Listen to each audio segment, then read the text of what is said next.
नमस्कार बंधुरा बांगाली रान्नाबान्ना चैनेले नतून भिडियोते सबाइके स्वागत। आज आमी बानाबो पाँच फोड़न दिए रुई माछेर एमन एक झोल जा एई दिए एक थाला भात निमिषेई शेष हये जाबे। एई रुई माछेर झोल आमी किभाबे करछि ता आमार एई भिडियोटा स्किप ना करे शेष पर्यन्त देखे नेওয়ার अनुरोध रइल।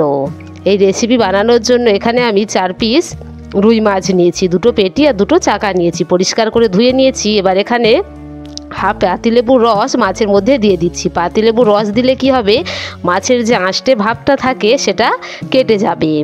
एबार दिए दिচ্ছি अल्प एकटू लवण और देবো अल्प एकटू लंकार गुঁড়ো और दिए दिচ্ছি अल्प एकटू हलुदेर गुঁড়ো।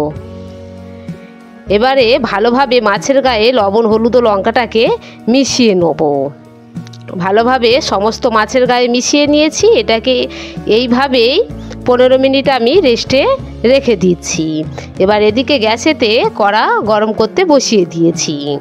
কড়ার মধ্যে দিয়ে দিচ্ছি অল্প একটু 5 ফোড়ন আর দেবো অল্প একটু সরষে, এখানে কালো সরষে নিয়েছি, আর দিচ্ছি অল্প একটু গোটা জিরা। এবারে মশলাটাকে একটু ভাজা ভাজা করে নেব। সমস্ত মশলা কিন্তু অল্প অল্প করে দিয়েছি, তরকারির পরিমাণ অনুযায়ী মশলাটাকে বাড়িয়ে কমিয়ে নিতে হবে। মশলা ভাজা হয়ে গিয়েছে, এটাকে মিক্সিতে গুঁড়ো করে নেব। কড়াটা পরিষ্কার করে দিয়ে দিচ্ছি পরিমাণ মতন তেল।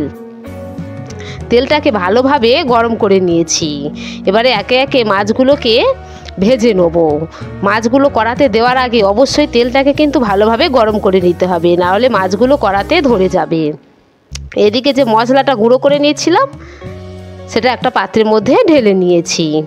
এবার মাছগুলোকে উল্টে পাল্টে লাল লাল করে ভেজে নেব। মাছের তো বিভিন্ন রকম রেসিপি আমরা খাই, তবে হালকা পাতলা ঝোলটা আজ অবশ্যই একবার বানিয়ে প্রত্যেকে দেখতে পারেন। খুবই সাধারণ একটি রান্না, অসাধারণ হয় খেতে। এবার এদিকে একটা মশলা করে নেব, তার জন্য একটা মিক্সারের বাটি নিয়েছি। তার মধ্যে দিয়ে দিচ্ছি একটা পেঁয়াজকে বড় করে কেটে আর কয়েক টুকরো রসুন ও কয়েক টুকরো আদা দিয়ে দিলাম, আর দিচ্ছি দুটো শুকনো লঙ্কা। অল্প একটু জল দিয়ে এটাকে পেস্ট করে নেব। এইভাবে এই বাটা মশলা দিয়ে রান্না করে দেখবেন অপূর্ব লাগে। মাছগুলোকে উল্টে পাল্টে মুচমুচে করে এদিকে ভেজে নিয়েছি। এই রকম নতুন নতুন রেসিপি পেতে যদি আমার চ্যানেলে নতুন হয়ে থাকেন চ্যানেলটিকে একটা লাইক সাবস্ক্রাইব করে রাখবেন। মাছগুলো ভাজা হয়ে যেতে একটা পাত্রের মধ্যে তুলে নেবার পরে ওই তেলের মধ্যে দিয়ে দিচ্ছি আর একটু 5 ফোড়ন, একটা তেজপাতা। এবার এখানে কিছুটা আলু লম্বা লম্বা করে কেটে ধুয়ে নিয়েছিলাম, দিয়ে দিলাম। এবার আলুটাকে কিছুক্ষণ ভেজে নিতে হবে। আলুটাকে লাল করে ভেজে নেব, ভাজতে ভাজতে যেন আলুটা সিদ্ধ হয়ে যায়। এই রেসিপিটা অবশ্যই প্রত্যেকে বানাবেন, কেমন হয়েছে কমেন্টে লিখে জানাবেন। এবার দিয়ে দিচ্ছি একটা মাঝারি সাইজের টমেটো কুচি। টমেটোটাকেও আলুর সঙ্গে ভাজা ভাজা করে নেব।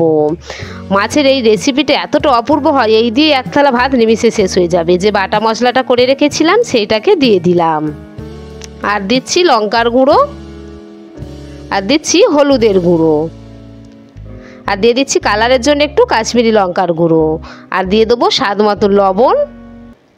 এবারে সব কিছুকে ভালোভাবে কষিয়ে নেব। কাশ্মীরি লঙ্কার গুঁড়োটা চাইলে নাও দেওয়া যেতে পারে, সৌন্দর্য কালারের জন্য অল্প একটু ব্যবহার করেছি। মশলাটাকে বেশ কিছুক্ষণ সময় ধরে ভেজে নিতে হবে, যতক্ষণ না মশলা থেকে কাঁচা গন্ধ চলে যাচ্ছে।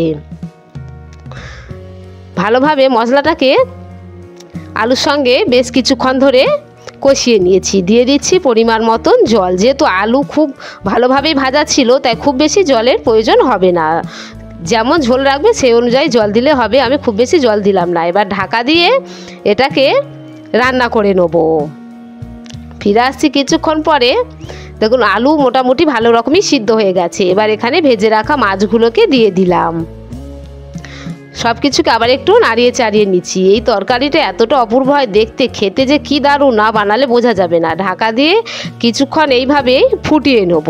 ফিরে আসছি কিছুক্ষণ পরে, ভালোভাবে সব কিছু রেডি হয়ে গেছে। বা যে মশলাটা ভেজে গুঁড়ো করে রেখেছিলাম সেইটাকে দিয়ে দিলাম। হালকা পাতলা এই রেসিপিটা অবশ্যই প্রত্যেকে একবার বানিয়ে দেখতে পারেন। খুব সাধারণ কিছু মশলা দিয়ে বানানো অসাধারণ হয় খেতে। ঢাকা দিয়ে আরও বেশ কিছুক্ষণ ফুটিয়ে নিচ্ছি। ফিরে আসছি কিছুক্ষণ পরে, তরকারি আমাদের একদম রেডি হয়ে গিয়েছে। রুই মাছের বিভিন্ন রকম রেসিপি খাই, এটা অবশ্যই একবার বানিয়ে দেখবেন। গ্যাসটা বন্ধ করে একটা পাত্রের মধ্যে এটাকে পরিবেশন করব। তার আগে একটু ঢাকা দিয়ে দিচ্ছি। ফিরে আসছি কিছুক্ষণ পরে, তরকারি একদম রেডি হয়ে গিয়েছে। এবারে একটা পাত্রের মধ্যে পরিবেশন করে নেব।